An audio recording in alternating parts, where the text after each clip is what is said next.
Yeah, of course, I'm very pleased. I'm happy that I was able to make the people who supported me in this journey, especially my parents and my teachers, proud.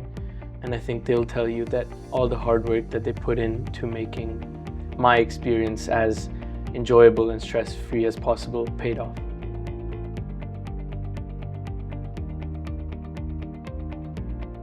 I think the main thing that my teachers did to help me was to be very understanding. They understood that I had a lot of things on my plate, and they were very accommodating.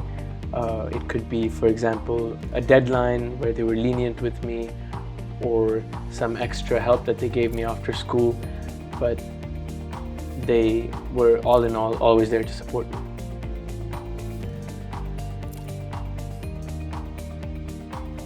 I think one of the things that I learned was the importance of striking a balance. It's talked about very often, but I realized myself during the IGCSE course that, a lot of people ask me, did you even sleep? Or did you ever have time to go out with your friends? In fact, I made sure that I always got my 8 hours of sleep, and I always went out with my friends once or twice a week, because you have to make sure that your mind and your body are working along with you instead of against you in your academic life. And another thing is the ability to sacrifice. It's very important that when you're juggling many things, you know how to prioritize, and you know when to say, okay, this is something that I can't do and I need to take a break.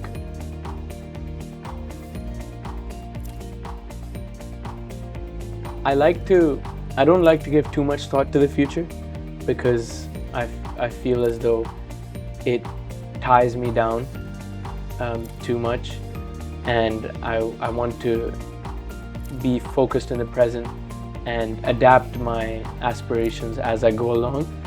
But for sure, one thing that I want to focus on as I grow up is expanding my network, because I believe it's a safety net, and it's one of the things that marks your success more than any monetary value could.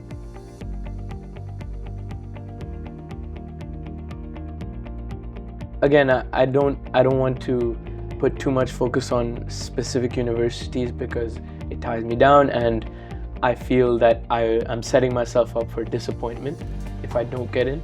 Having said that, I want to aim for universities in English-speaking countries, because I think I'll be able to adapt more easily to the culture there. So the United States, Canada, the United Kingdom, that's my aspiration.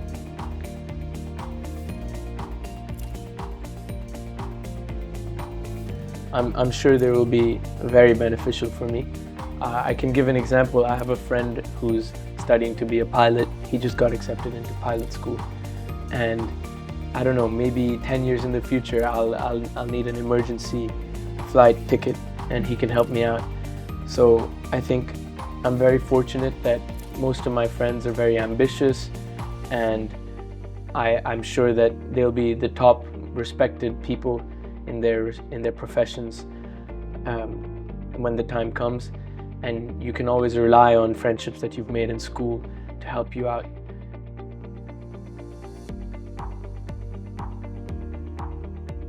I think I value a multicultural environment very much, having come from a monocultural environment in my previous school.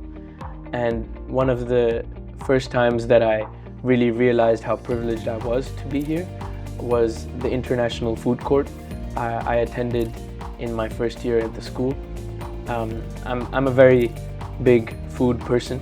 I love to eat, and I love to experience different cuisines, and to be able to see all these people around me from over 50 countries maybe, in their traditional dresses, serving their traditional food, speaking their own languages, was an eye-opening experience, and I really appreciated getting to experience it.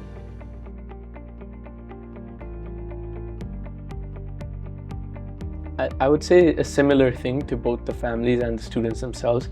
To the students, I would say, remember that you're not a machine. And to the families, I would say, remember that your child is not a machine.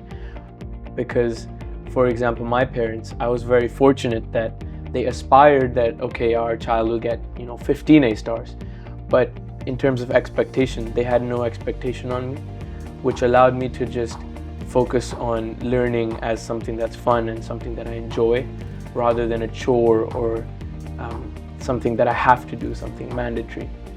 I think that was a big help for me, and that really created a good relationship with learning and education for me. Another thing I would say to them is that it's important to let your children handle their own problems. Of course, you teach them how to, you give them the tools, you equip them to handle them, and then when they come to you for help, you can help them. But it's important to still give them their independence. There's this phenomenon nowadays where parents think that they have to make their kids' lives perfect and handle all their problems for them, but then they don't get the real-world experience of being able to deal with difficulties. So I think it's important to give them that freedom.